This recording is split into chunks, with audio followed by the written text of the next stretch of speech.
Yo, what's going on, y'all? This is Marcus Rosa, aka Mazuma TV, back at y'all with some more boxing talk, man. I hope everybody's having a blessed, beautiful night.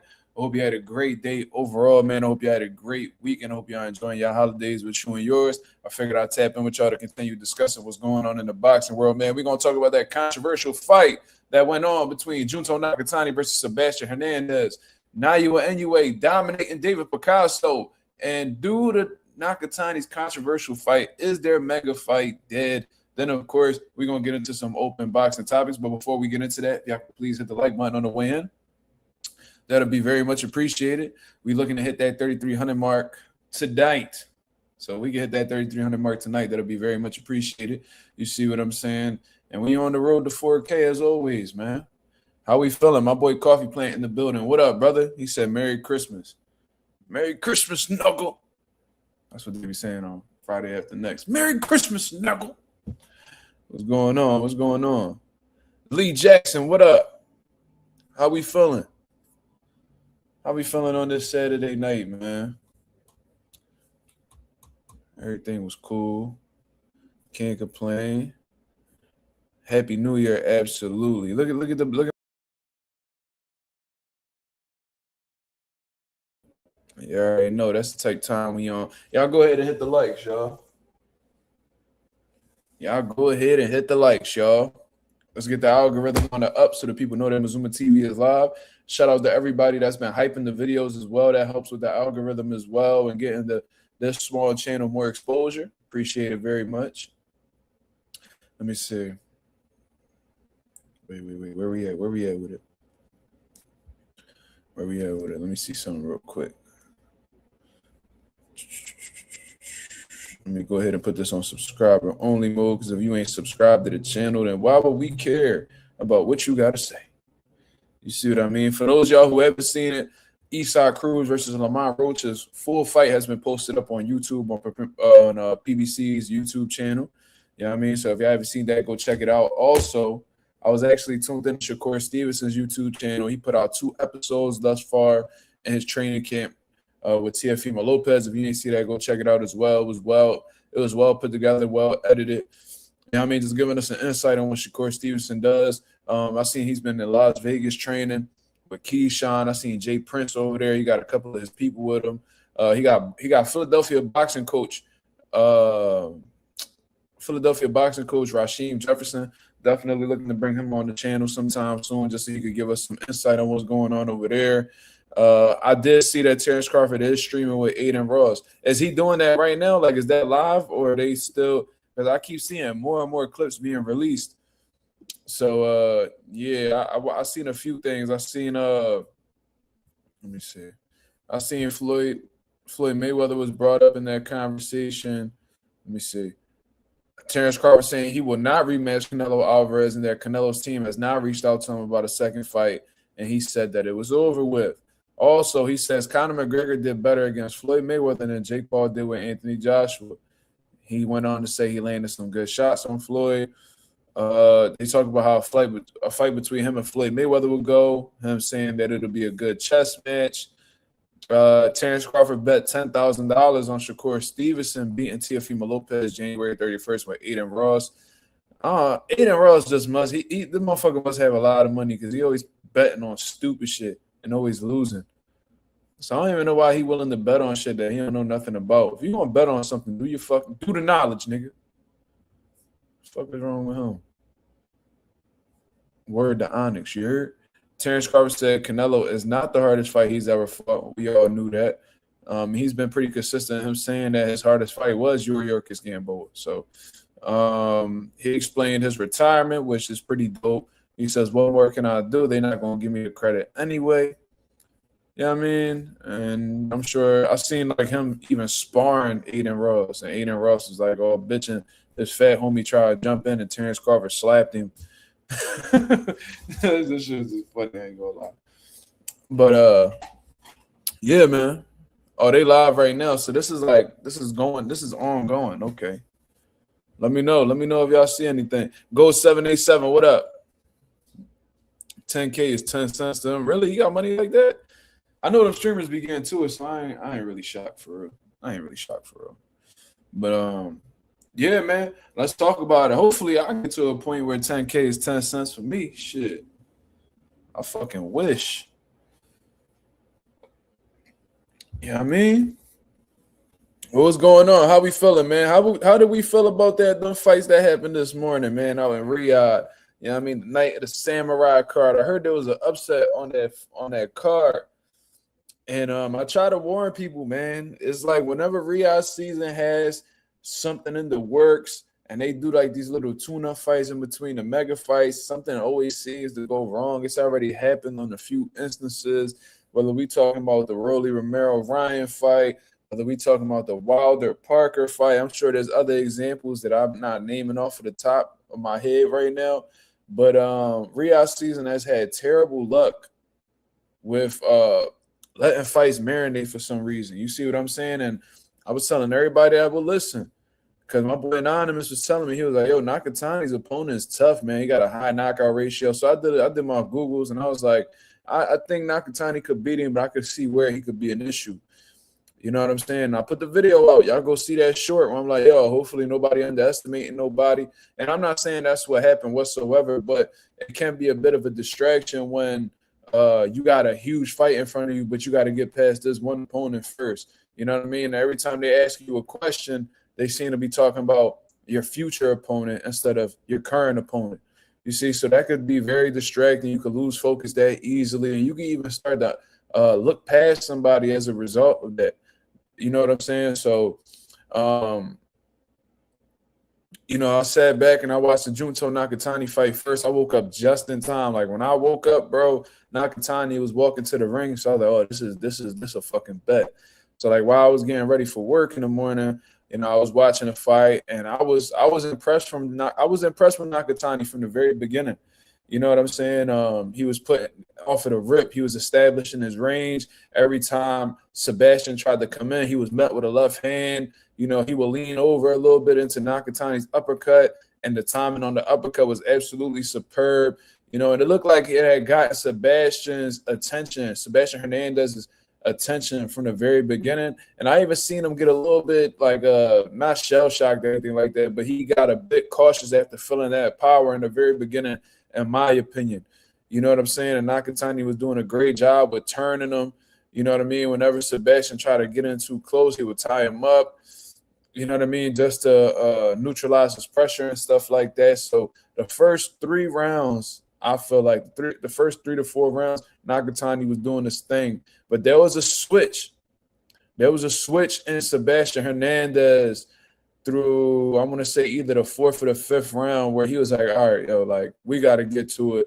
You know what I mean? This man already got a few rounds up on me, so we gonna go ahead and we gonna go for it. And I seen a switch. I seen Sebastian kick it into another gear on Nakatani, where now he's applying that pressure. You know what I mean? He's closing that gap against Nakatani. And I think that Nakatani was inexperienced in a way where, not like from a championship level aspect or anything like that, because he's a multi-division champion at the end of the day. That's not what I'm talking about.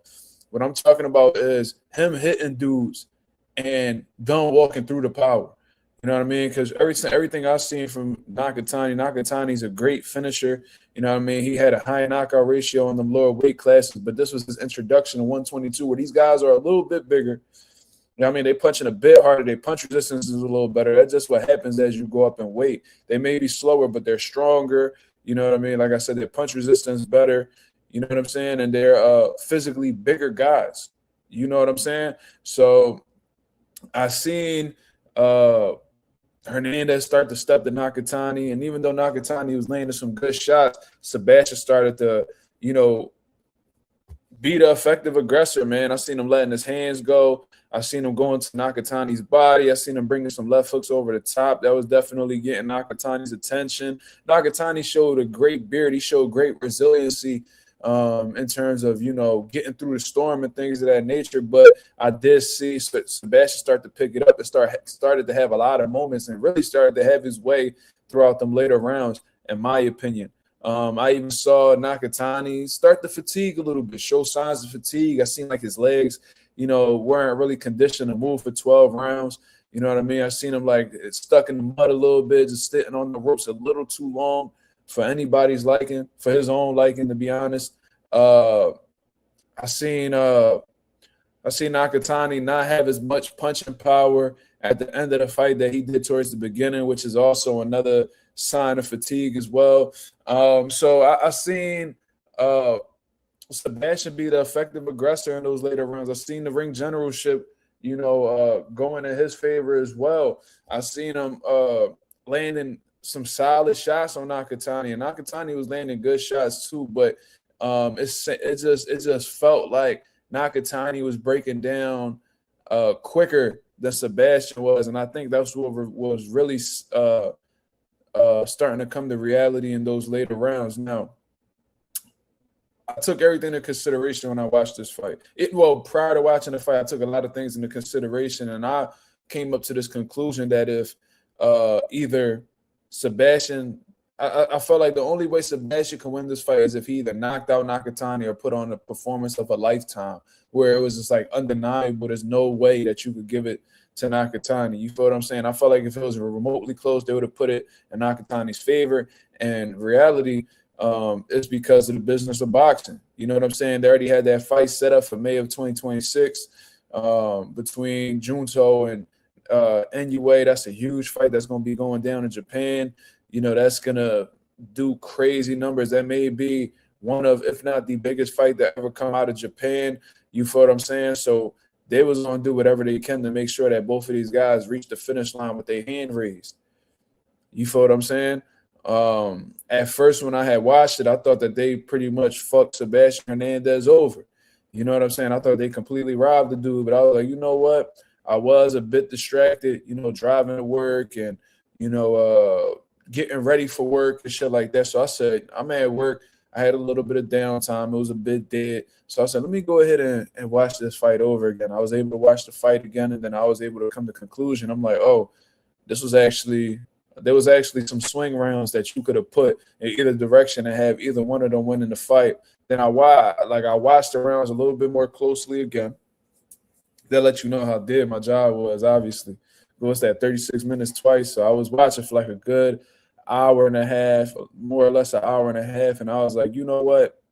I just couldn't get – both times I watched it, I had to score the draw.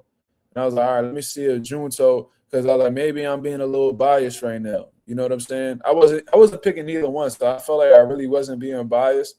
But I was like, let me see. Let me try to see what Junto did well. And I'm just like, man, I just couldn't get past the draw. You feel what I'm saying? But I can acknowledge that there was some swing rounds. So, like, for instance, my boy Marky Dan said he had a 7-5 Nakatani. You know what I'm saying? He said it came down to the 10th and 12th on my card. Hernandez pace was insane. Yeah, and that was what was breaking Nakatani down. He wasn't used to being in the ring with guys who apply that type of pressure, because usually when he hit motherfuckers, they act right. Hernandez wasn't acting right. So that was something new for him. I'm sure he grew from that experience, and that could make him a more dangerous fighter for the Inoue fight. You feel what I'm saying? Because when you go through these experiences, you know what I mean? You learn from them. You go back to the lab, and maybe Junto's like, all right, I need to get in better shape. All right, maybe I need to get my legs more conditioned. Maybe I need to work on, staying off of the ropes, just being a bit more mobile, maybe using my jab more. There's a lot of things that Nakatani and his team could work on from that fight alone. So I think he got the best of both worlds because he won at the end of the day, but it was a tough enough fight for him to understand that he needs to go back to the drawing board and make some improvements if he's going to stick around at 122 pounds because, Hernandez, solid fighter. He definitely made a name for himself this morning, today. But, there's guys that are bigger threats than Hernandez, to be honest with you, that might be able to apply that same pressure, probably punch a little harder. So you need to be ready for when those situations arise. You know what I'm saying? So I think this was a wake-up call for somebody like Junto. You know what I'm saying? But Marky Dan said he had a 7-5 Nakatani.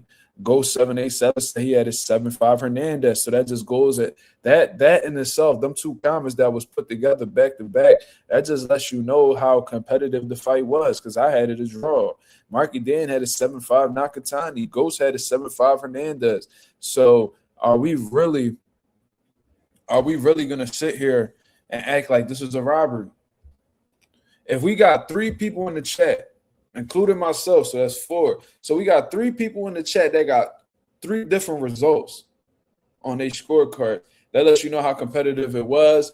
And to be honest, it's not really a robbery because you could have really gave it to either person or even scored it a draw. It was that quality of a fight. So shout out to Junto and Sebastian Hernandez for showing up tonight.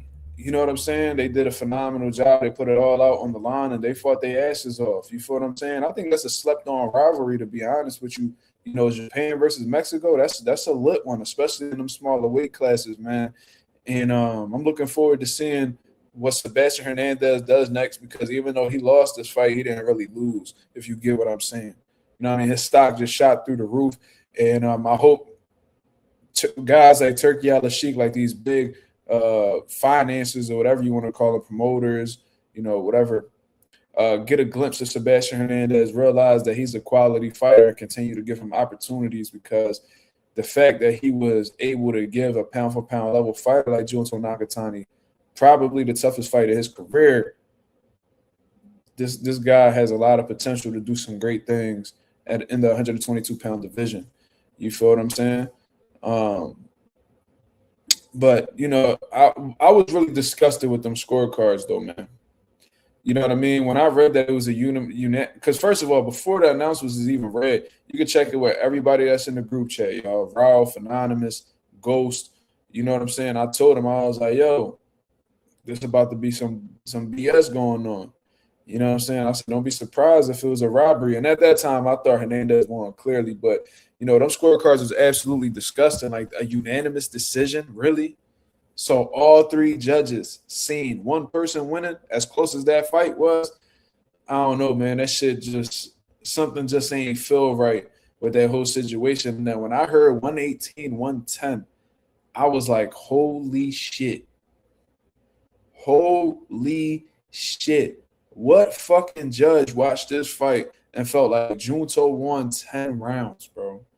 Where as close as and competitive that fight was, how much back and forth there was between them, I don't think Hernandez or Nakatani saw themselves winning 10 rounds in that fight. So how the fuck can a judge do that? Ain't nobody in their corner thought that. There was not one person in that building outside of that fucking judge that thought Nakatani won 10 rounds.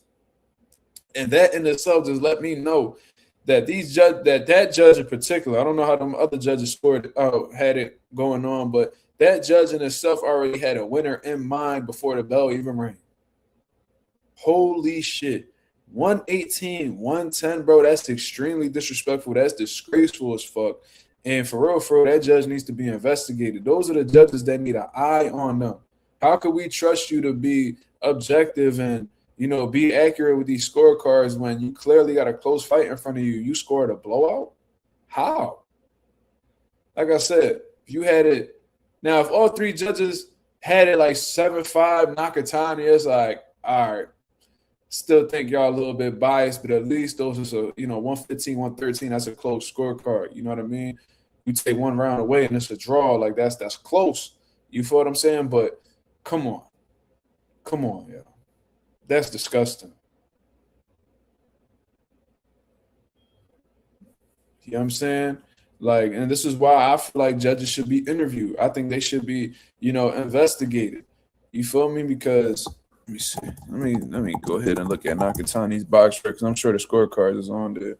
So one judge had it 118, 110. His name is Nawaf. Who the fuck?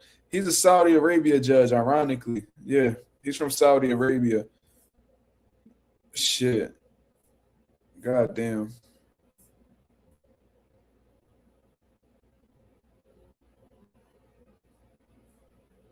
I'm trying to see what other fights he scored before.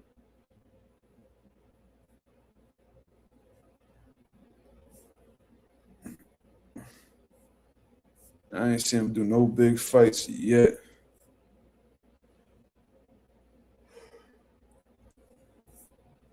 Oh man.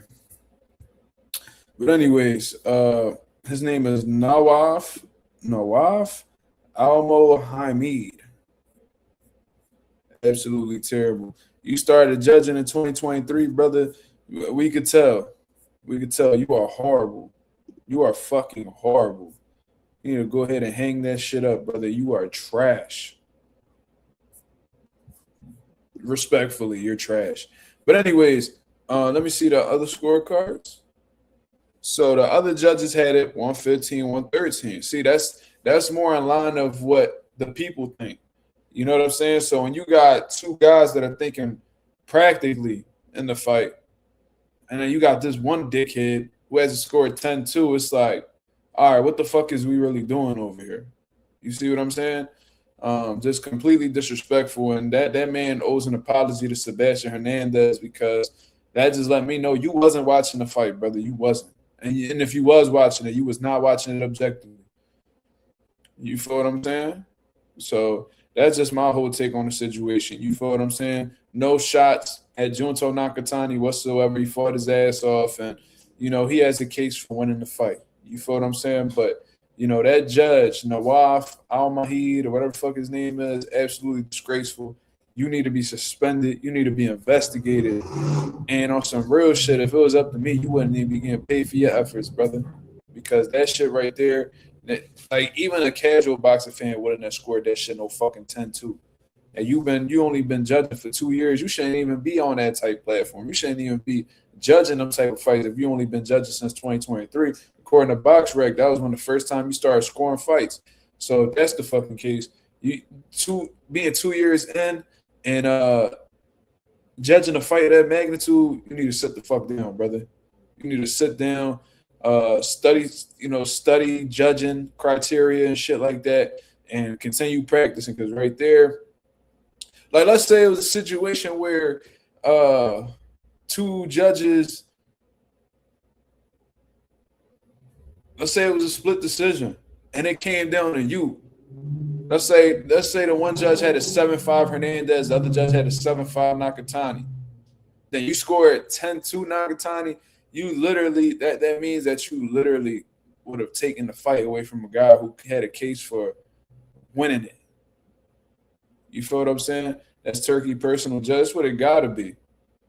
You feel what I'm saying? That's what it gotta be. Like that, and that's pretty much when Turkey started like getting shit popping in Saudi with the boxing shit 2023. So that makes sense.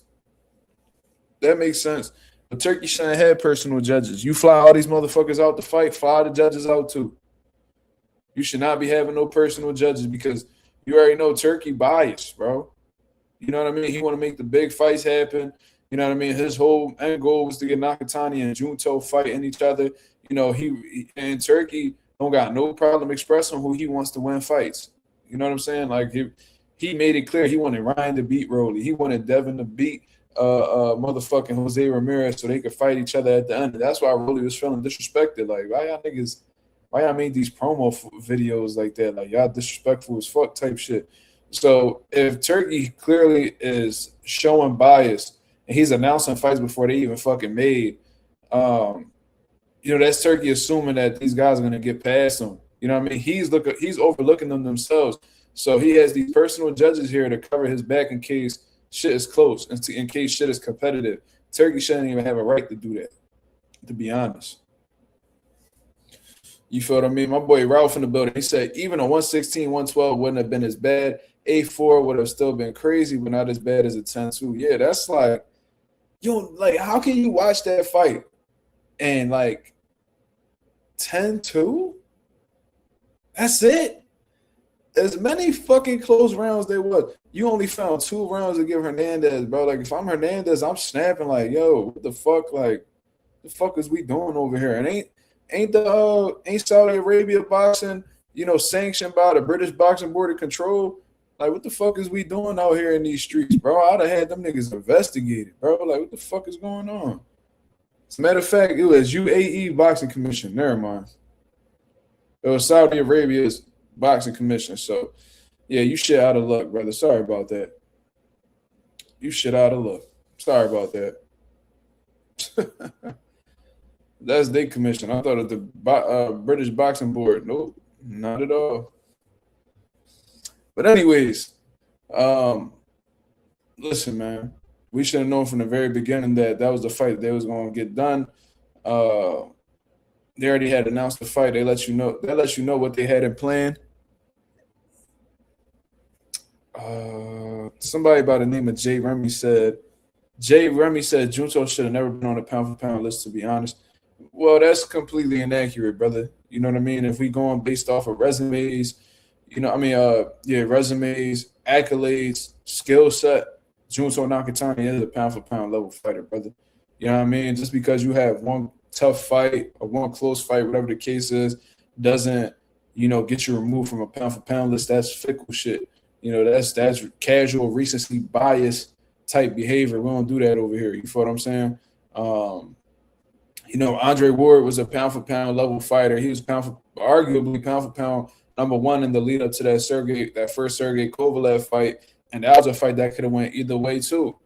You know what I mean? We wasn't thinking about taking Andre Ward off of the pound for pound list because he had a close fight. You see what I'm saying? So, nah, we not doing that at all. You feel me? That's not what we doing. You know what I mean? Like, this recency bias, these casual motherfuckers or whatever the case is, they removed Devin Haney off a pound for pound list after he got cheated against Ryan Garcia. Just for him to get right back on the pound for pound list. Like, yeah, motherfuckers are super iffy, bro. Super iffy. I think Guillermo Rigondeaux was a pound for pound level fighter, and then when he lost to Loma, they just chalked him off the list. Like, what the fuck? Like, how are we doing that? Then he went on to 118 and become world champ again. The niggas don't talk about that. But anyways, to respond to your comment, I don't think him having a tough fight equates to him not being a pound for pound level fighter. I think it's kind of disrespectful to say that Junto is not a pound for pound level fighter. I think you need to do a little bit of homework. That's just me, though. There's not many people who's outdoing Junto in the boxing world right now in terms of accolades, being a multi-division champ. There's not many 3-division champions out here. You feel what I'm saying? So, yeah, we're not doing that. Not over here, at least. But, yeah, man. Junto went through the trenches. That boy went through the trenches this fight, boy. That boy was going through it in that motherfucker, boy. Let me see where that shit at. Let me see where that picture at. Did I delete it? Let me see. See what that boy eye looked like. That shit was looking kind of crazy. Where that shit at? Ooh-wee. Ooh-wee, that was a super bad John. Miguel, what's up, brother? How we feeling? God damn, look at that eye. Sheesh. 2 rounds, huh? Remember when the casual boxing fans be like, how can he lose? Look, how did he win? Look at his face. As if, like, fucking damage on your face determines who the winner is. But goddamn, look at Junto's motherfucking eye, bro. That shit was on swole. Hopefully he ain't break nothing. You know what I mean? You got bones underneath here where the eyebrows at. You know what I mean? Above, like, your eye socket and shit like that. Hopefully he ain't break nothing right there or a fracture or anything, because that could take a little while to come back from. But, yeah, Junto went through the trenches today, man. He showed a shit ton of heart. You know what I mean? My advice to Junto, even though he ain't asked for it, why the fuck would he want my advice, right? But definitely need to get in better shape. You know what I mean? You got to get outside your comfort zone a little bit. And just because, that one style that you've had worked and all these other fights don't mean it's going to work in your future fights. So definitely push your cardio, work on fighting on the back foot, condition your legs. You know what I mean? So you'll be able to have that effective, smooth, side-to-side movement, you know what I mean? Without your legs fatiguing. Because people think that that the only condition that you need to worry about is just letting your hands go throwing punches. No. You got to condition.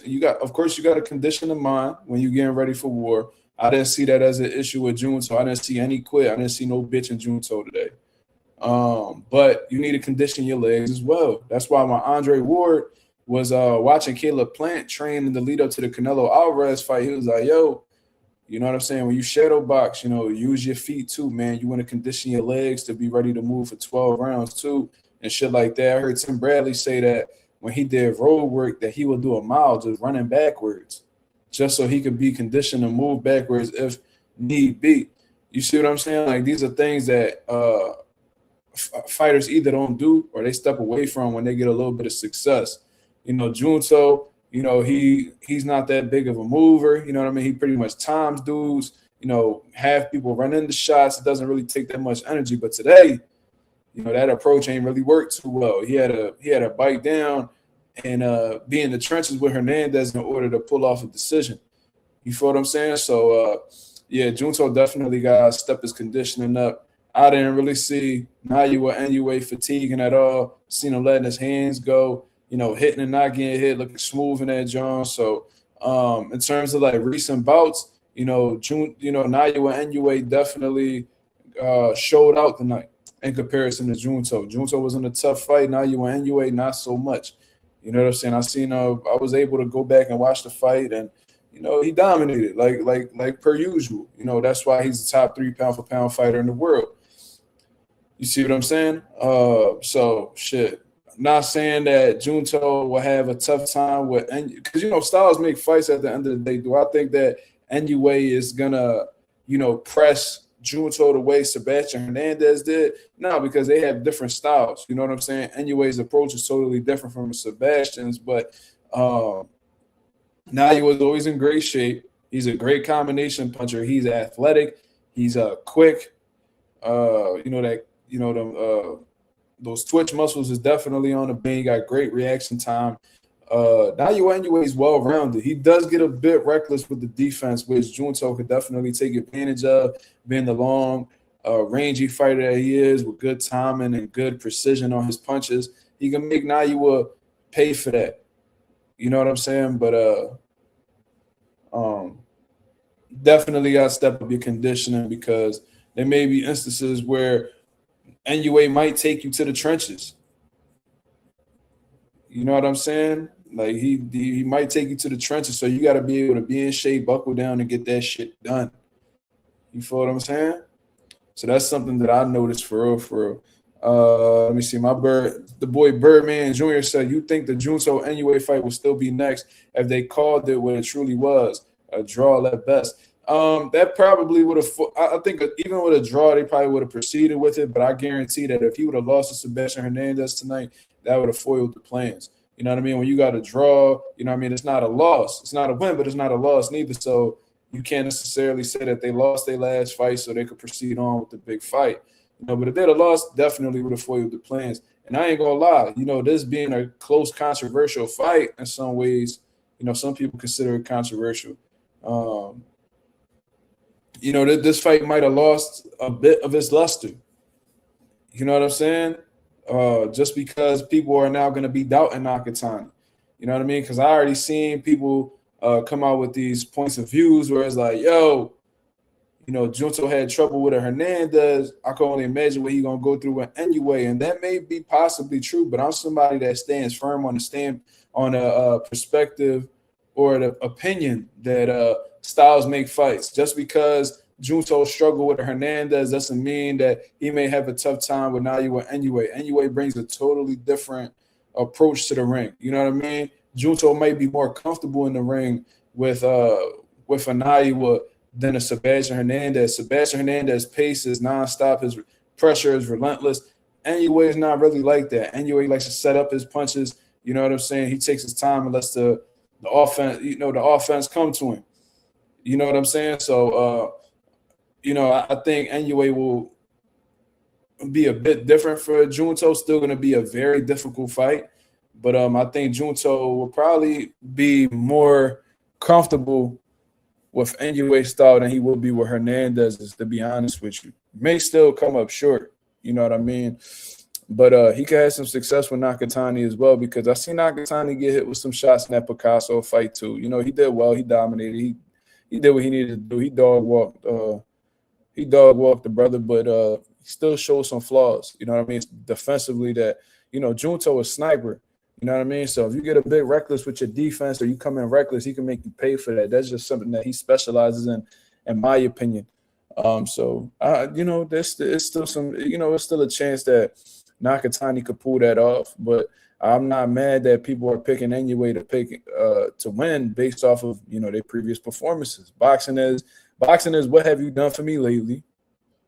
And Inoue, fought 4 times this year. You know what I mean? Which is very impressive for an elite level fighter to do, because nowadays you fighting once, twice the most. You know what I mean? He fought 4 times within 12 months. You know what I mean? That's on average, that's a fight every 3 months. You know what I mean? So Inoue's been looking sharp, man. And I bet you a huge contribution to him being sharp is him staying active. Because not many fighters do that nowadays, especially when they get a world title. That when you coming up like an Abdullah Macy, you could probably get 4 or 5 fights in a year, but then that drastically slows down as you become a top-rated contender, world champion, pound-for-pound level fighter. You see what I mean? Like Terrence Crawford, motherfucker, only fighting once a year. Floyd, was only fighting twice a year. You feel me? So, yeah.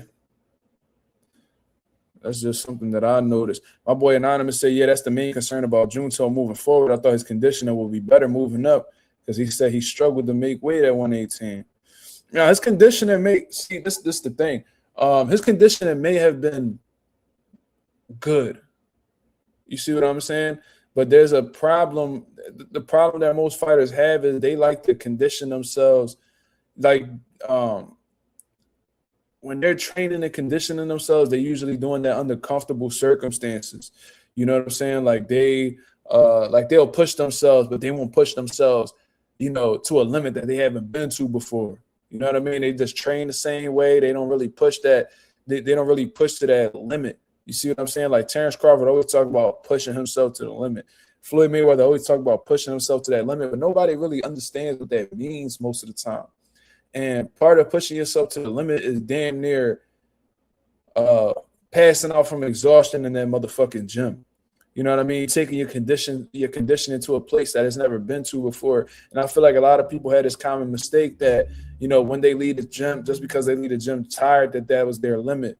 You see what I mean? And Junto, I don't know what's going on in his training camp. Maybe he is pushing himself to the limit. But one thing I do know is that he was not ready for that type of pace in the fight. But if he would have pushed himself to a limit that he's never been to before, maybe he would have been ready for that situation. But a good thing about this is Junto is he's a high level athlete. You know what I mean? I'm sure he has the resources to push himself to those limits. So moving forward, Junto need to, take some rest. You know what I mean? Rest for a month. You feel what I'm saying? And get back in the gym. Whenever you definitely gotta let that eye heal, brother. You don't want to go to the gym with that. You got, you know what I mean? You took some shots, rest, recover, all that good shit. Spend time with your family. Come back after a month, 4 to 6 weeks. Come back. I started getting back into the mix of things because from fucking February, yeah, you need to be working.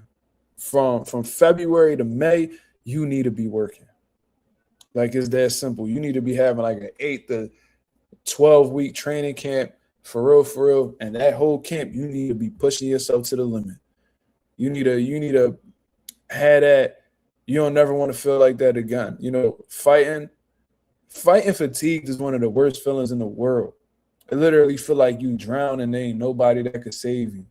That's what it felt like, based on my experience. I remember being in the ring after 5-6 rounds and being absolutely exhausted as a young up-and-coming boxer, and they switching out fresh sparring partners on me, and I have to find a way to get through these rounds being absolutely exhausted while these dudes have a full tank. It's a horrible feeling. It's a horrible feeling, and I never wanted to feel like that again, hence why I used to train as hard as I did. You feel what I'm saying? Junto need to come to that realization. He need to get his shit together. Because Junto accustomed to cracking, fighting within his pace, running guys in the shots, hurting them, stopping them, just having his way in those smaller weight classes. But guess what? 122, them niggas boiling down from probably low to high 40s. Big as shit. You know what I'm saying?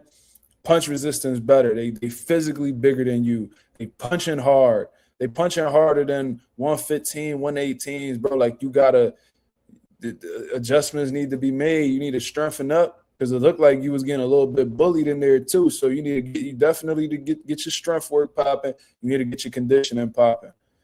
That's just what I noticed because, you know, Hernandez was bullying him on them ropes, man. You see what I'm saying? So that was definitely a pretty harsh introduction in the 122, but at the end of the day, you won, right? They gave you the win. But you got some reflecting to do, brother. Like, you won, but it wasn't anything near flawless. So you got some shit to tighten up on, brother, because the biggest fight is coming up. The biggest fight of your life is coming up in May. And Inoue is very confident. He's very sure of himself. He feels like he's been there before.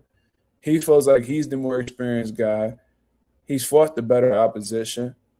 So he's going to come in ready. Because one thing a motherfucker don't want to do is lose to somebody they share the same culture as, that they're the same ethnicity as.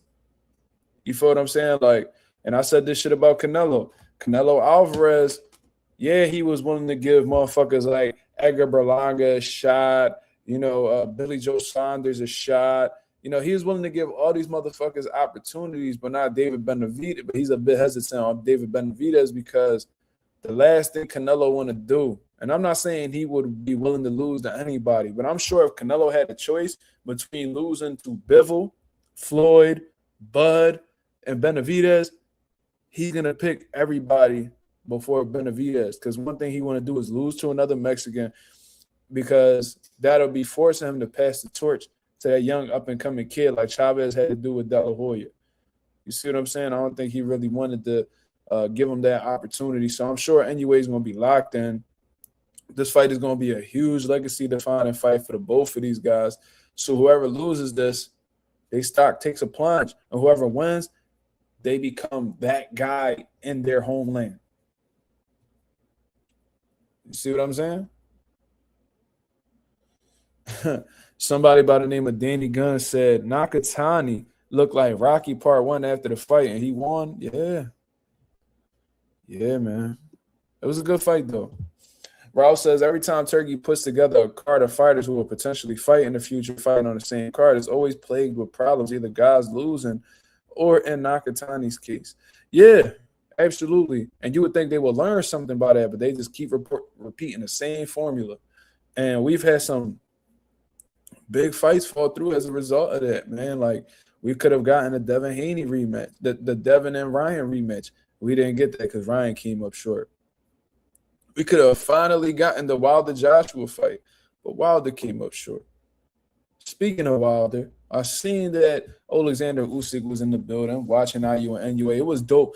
Usyk's such a humble motherfucker, man. It's hard to not like that dude. Not that I ever disliked him, but for anybody that has went out of their way to hate on Usyk, Najee faggot ass, you know, it's really hard to hate on dude. He's very humble, very respectful, you know, and always showing love. I've never seen Usyk hating on a motherfucker. I've never seen him go out of his way to talk shit about anybody. Like, you would think he was just a fan the way that he pulled Inoue to the side in the ring and got his tickets autographed by him. Like, you don't see fighters do that. A lot of these fighters be too prideful to do shit like that. And this is one of, if not the best fighter in the world right now, actively.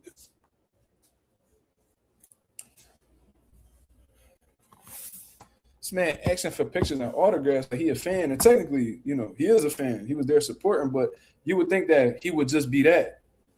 And Usyk is, man, he's the man, bro. How could you not like Usyk, bro? That man's a hell of a personality. He's entertaining, exciting fighter to watch, extremely skilled, decorated, the greatest heavyweight of our generation, beats top quality opposition, you know, defied the odds. It's like, how could you not fuck with him? Never failed a drug test. Never heard the motherfucker being racist. You never heard the nigga ducking anybody. It's like, this motherfucker talking about he want to fight Wilder in 2026. That man is trying to get rid of anybody that was of significance in this era in the heavyweight division. Even though Wilder, I feel like, isn't anywhere near who he used to be, In my opinion, I hate to say it, but I feel like it's true. I think it's evident based off of his performances. Usyk is fighting Wilder because he understands that Wilder was great in his time in the division. So he may be looking to give Wilder that opportunity because I'm sure watching, the history of boxing, he's seen that Wilder wasn't really able to get, these big unification fights. Wilder has never been in a unification fight. Like nobody takes that shit into consideration. Wilder has never fought for more than one belt. Right or wrong?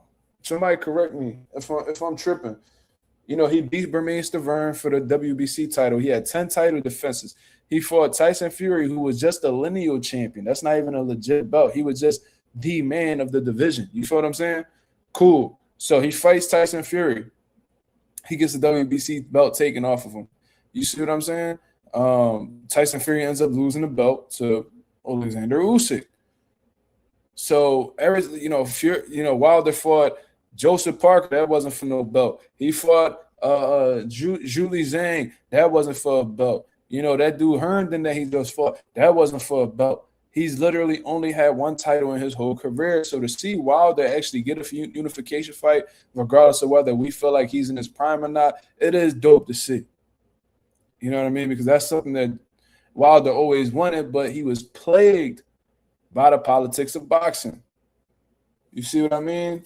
And everybody try to blame Wilder for that whole Anthony Joshua fight not being made. But when you really do the research, you know what I mean? You realize that it wasn't Wilder.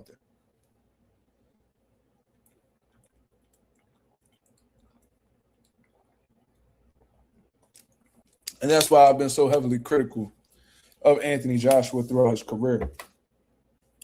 And I've only cheered for him on 2 different occasions out of all of the fights that he's had in his career. The Jake Paul one and the Ngannou one. And I ain't root for you because I fucked with you, nigga. It was literally the state of boxing, the reputation of boxing was on the line in 2 of the fights you took, nigga. The Ngannou one, the MMA dudes would have went wild if you would have lost to Ngannou, and then Jake Paul, because if you would have lost to Jake Paul, and social media boxing would have really took over. And I'm hella thankful that you were able to shut both of those things down. So, I'm appreciative of Anthony Joshua for that, but anything outside of that, it's fuck him. Shout out to Karma, but it's fuck him. So, yeah, that's my spiel, man. Anybody got any other topics they want to discuss, man?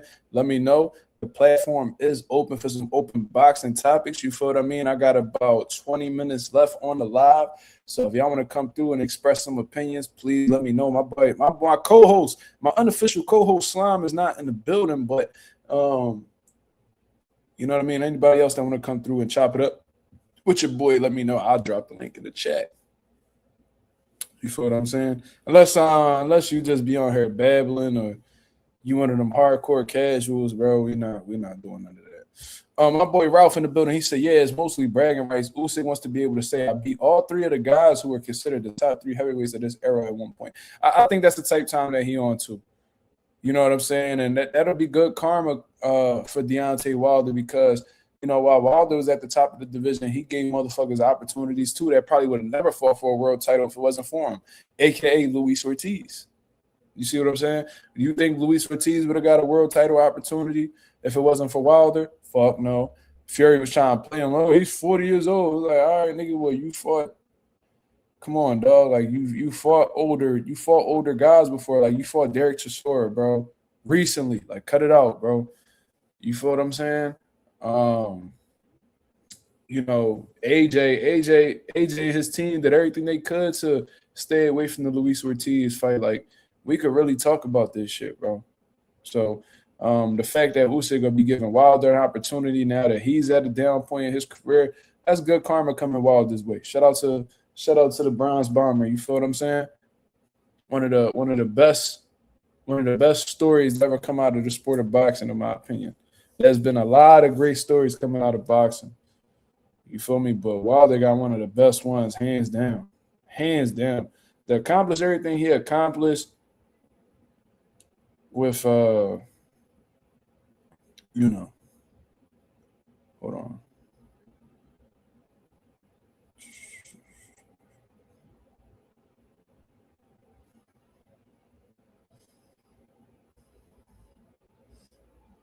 You wildin'.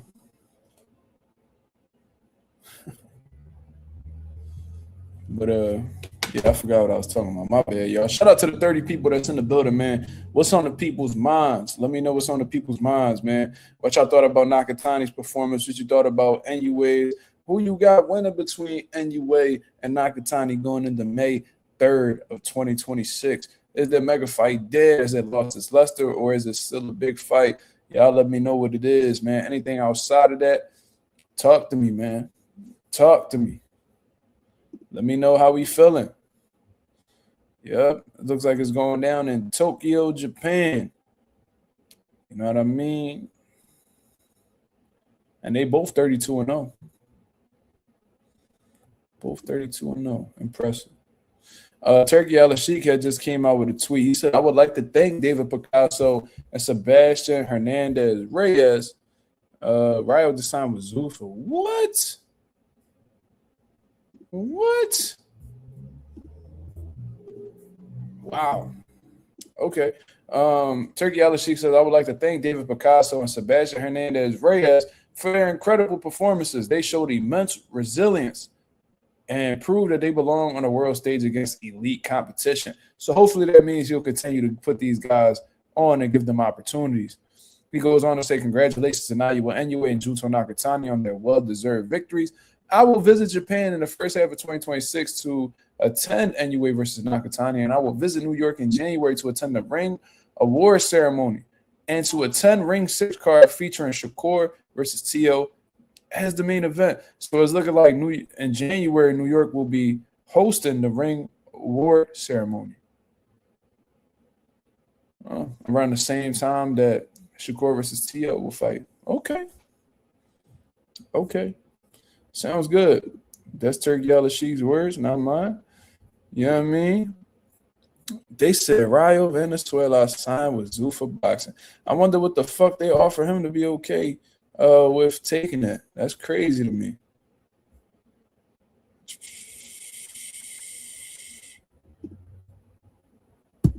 So it says, Dan Rayfield wrote, per sources, some Zuffa Boxing signees for his league that begins in January and will stream on Paramount Plus. Former WBA 140-pound titleist Rayo Venezuela. Former WBA regular 147-pound titleist Butayev. 130, Justin Valoria. 135, Erickson Garcia, who just got the upset on Naoya Inoue's card. Vito Milnicki at 160 pounds. At 168-pound, Messiel Rodriguez. Okay. That's good to know. Definitely the most notable name on that list is Rayo Venezuela. That's a former world champion right there. So that's interesting. But besides that, it looks like a bunch of contenders. Okay names, but nothing crazy. You already know how I feel about Vito Milnicki. That nigga's ass. But yeah. Oh no, y'all seen this? Oh yeah, these niggas oh no. Oh no. We dead ass? We dead ass right now? Cornball, nigga. Use a fucking cornball. Use a fucking cornball. Use a fucking cornball. You a fucking cornball. Use a fucking cornball. Y'all listen to this cornball. This nigga's a cornball. Aren't you embarrassed by this? What the fuck you think I am? Boy, you better slap your fucking self. You a cornball, nigga. Use a fucking cornball. Use a fucking corn. Hell no! Trash ass nigga. Hell no! Trash ass nigga. I'm the champ, and you the joke. I'm the champ, and you the joke. Let's go, champ. Let's go, champ. Y'all niggas tripping.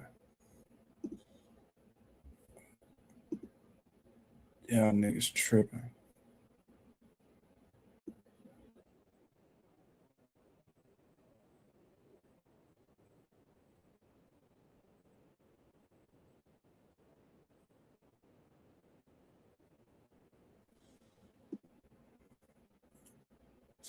These niggas really like they really besties, bro. Like, I don't know. Like I had the same best friend.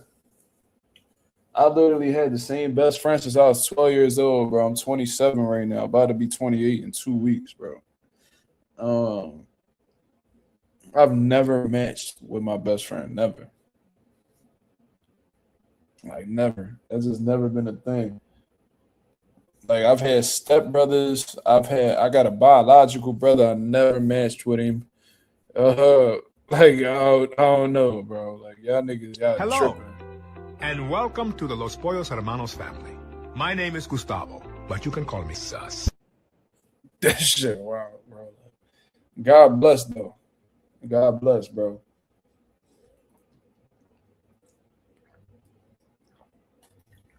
Y'all relationship clearly deeper than boxing. I'm gonna just say that.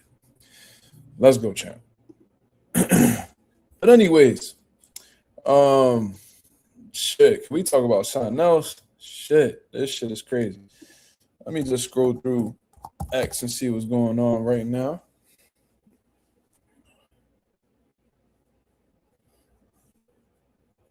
Mike Coppinger says, there you have it. Ring Magazine Awards in New York next month. Last year's awards were in London and feature Canelo, Tio, Usyk, Ryan Garcia, and a host of other top fighters. Okay.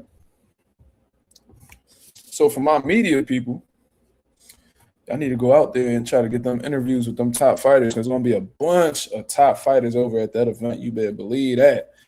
I could already see Abdullah Mason going to be over there. Keyshawn going to be over there. All the Ring Magazine ambassadors. Shakur likely be there. T.O. probably not because they're going to be locked in on their fights. But it's going to be a good amount of people over there. You already know the legends going to be over there. Hopefully they don't give BS awards. Yeah, I hope they don't either. And hopefully they don't just give awards to motherfuckers who fought on their cards. You feel what I'm saying? That should be cooking me. Like, come on, bro. Y'all not the only niggas putting on good fights. None of that. You know what I'm saying? So we'll see. Shakur and Keyshawn gonna show up with matching suits. That's wild, bro. You talking, bro? I'm talking crazy. Yo, I hope that ain't the case. They wildin'.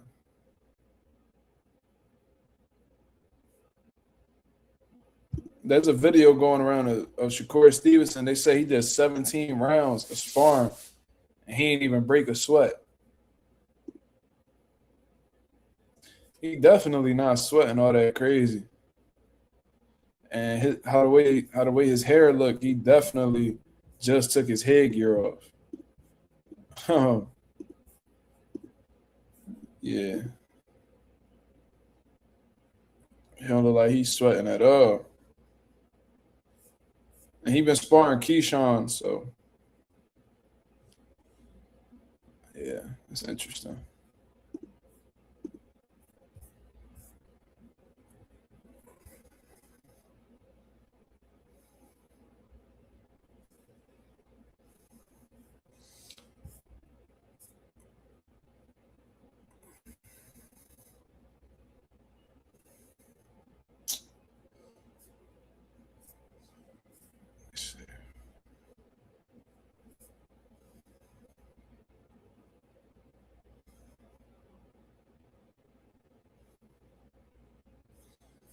Yeah. Look what somebody wrote. I agree, bro. I agree. And the only reason why I'm not sharing the screen on Twitter is because you already know how Twitter get. Twitter begin. You could be chilling and you run right into some corn. You feel what I'm saying? But anyway, somebody by the name of Monroe says Keyshawn was on his way to carving his name as a rising star. And he took a back seat to a nigga that ain't his blood brother. There's nothing honorable about that. Is he wrong? That's exactly what he did. And in that episode that Shakur Stevenson put out on YouTube, Keyshawn like, man, I've been calling out T.O. We've been Core got him. Like, what? He's like, what? Core got him. Like, nigga, why you so... I don't know, bro.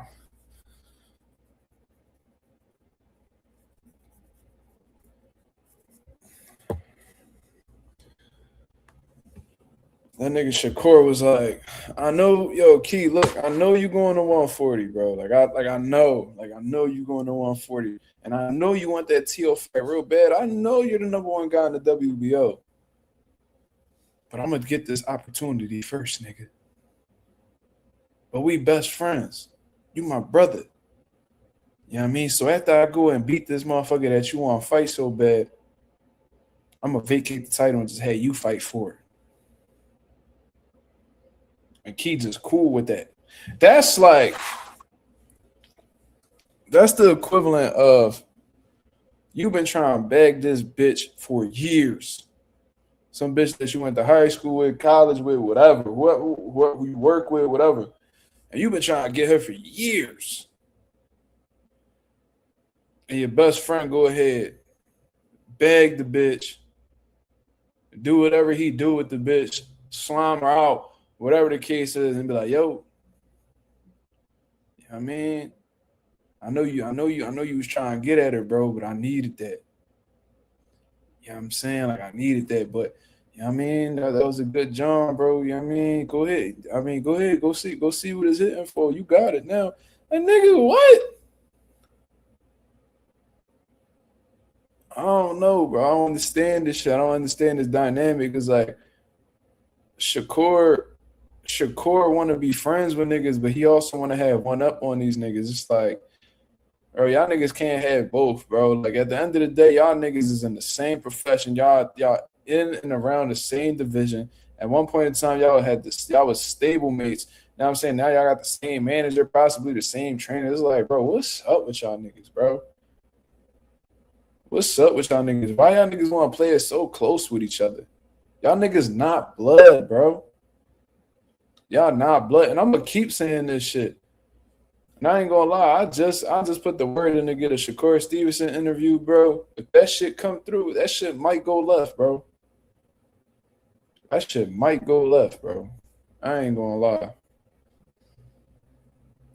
Yeah, like Shakur, like, yeah, you my brother and all that, but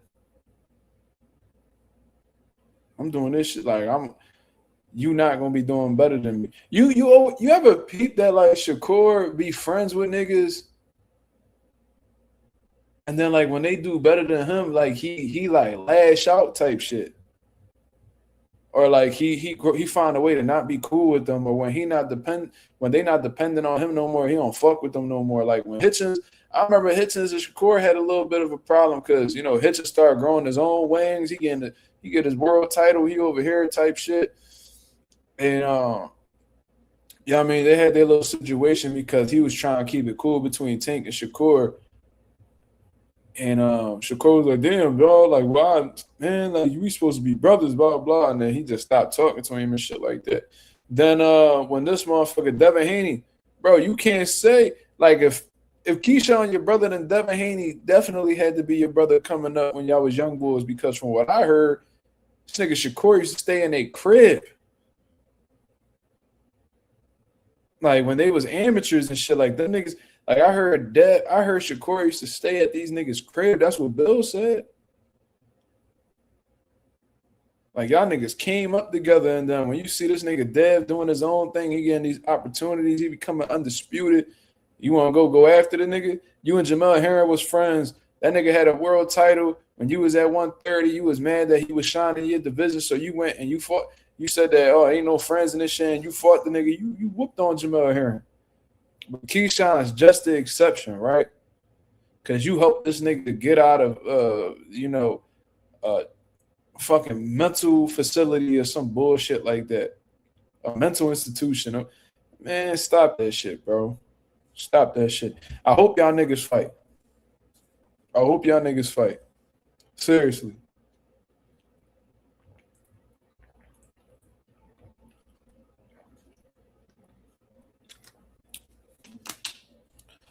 Anonymous said he follow whatever Shakur say. Facts. Nigga just be happy to be in the nigga shadow. Me personally, I couldn't do it, bro.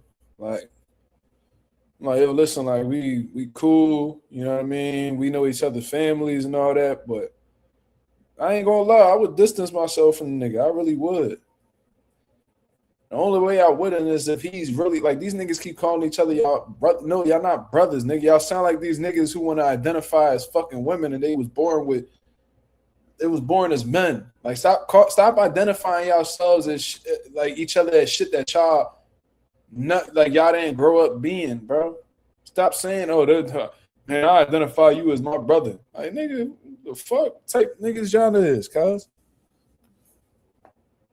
The fuck you mean? Yeah, we identify each other as brothers. No, y'all ain't come out the same cooch, nigga. Y'all ain't got the same pop. Cut it out, bro. Cut it out.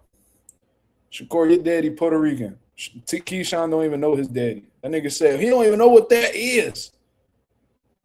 Y'all don't got the same mothers, bro. Y'all not brothers. Y'all met each other when y'all was double digits. Y'all not brothers. Y'all ain't cousins. Y'all ain't none of that. So I ain't even trying to hear none of that.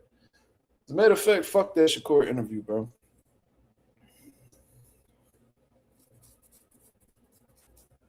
Seriously.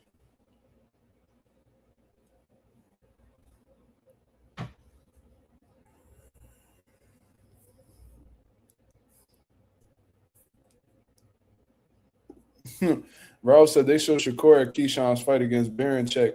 He looked salty when Keyshawn had beat Baranchek for the belt. That's some hater shit, low key. He probably was upset that the nigga was a champion in the division at the same time as him. Probably convinced Keyshawn to move up to 40 for real, so they won't have to be around each other. Because you out here saying, because I remember, and this was wild, like Keyshawn was in pursuit of becoming world champion. Oh, can't nobody be undisputed. You say, I remember Shakur saying he won all the belts. I remember him saying he won all the belts and can't nobody go undisputed without seeing him. Well, guess what? Keyshawn ended up getting that WBO. You wasn't saying that shit no more. You act like you ain't in competition with your brother, but while this nigga was champion of your division, you were saying you was the best at 135. So what does that say about you and your brother? Niggas need to cut it out, bro. Y'all niggas is ops, whether you like it or not.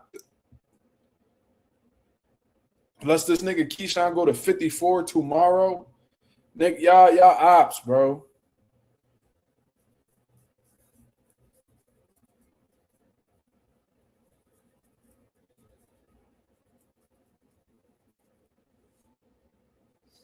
Justin, what up, brother? He says, how you feel about Terrence Crawford doing a stream with Aiden Ross today?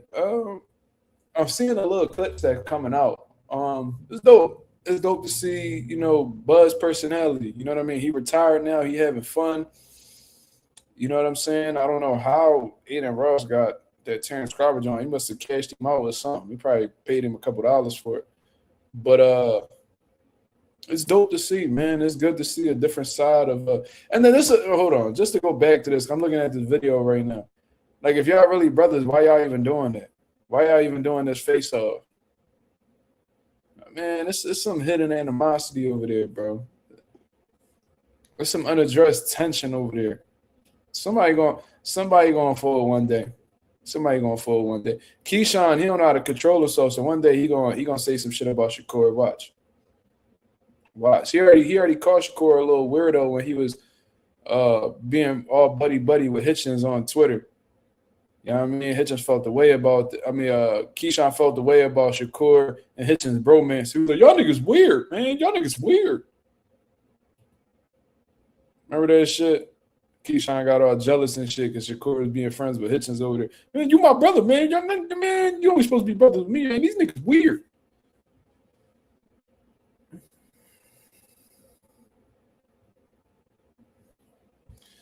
Justin said, Aiden the racist too? Aiden the racist? What Aiden say? I ain't never heard that. Now, I seen Neon. I heard what Neon used to say. What Aiden say?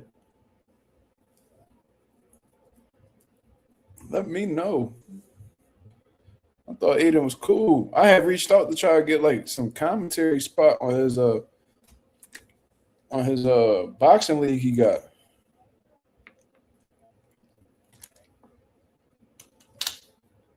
I know like he Jewish or something. They ain't got nothing to do with it, but that's all I really know about Aiden Ross. What he say, Justin? Let me know.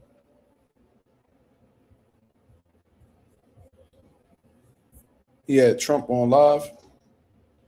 That don't necessarily make him a racist.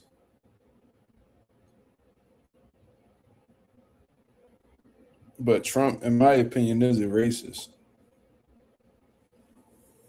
But they be black boys that be going to like racist cities and be interviewing racists. It's like I don't be understanding that shit.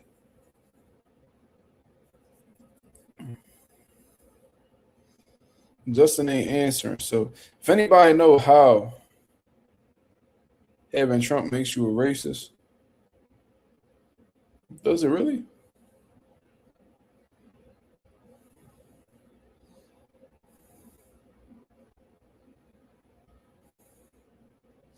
I mean, yeah, if you fucking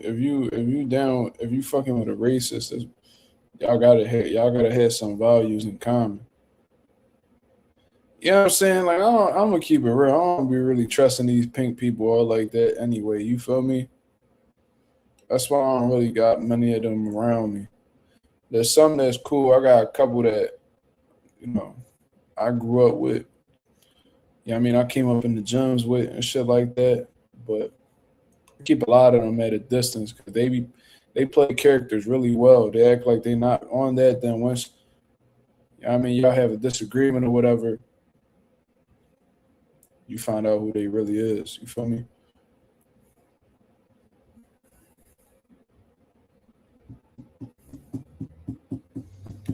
Aiden probably super gay, like unanimous. A lot of these niggas is, bro.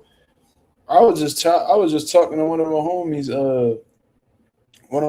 That's he actually be supporting the YouTube. His name Najee, but we were talking about in Thailand they known for like what? He didn't be saying that shit, bro. Bet you he won't say that shit in front of Bud. He said that, bro. Bro, what's up with these niggas, bro? I bet you Bud don't even know that. I never heard Aiden say no shit like that. But I don't even watch him, so it is what it is.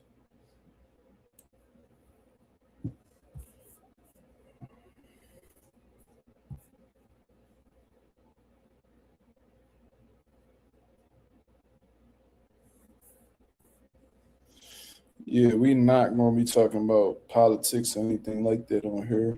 That ain't my thing. So we not gonna talk about that. But I never heard Aiden say that. That was wow.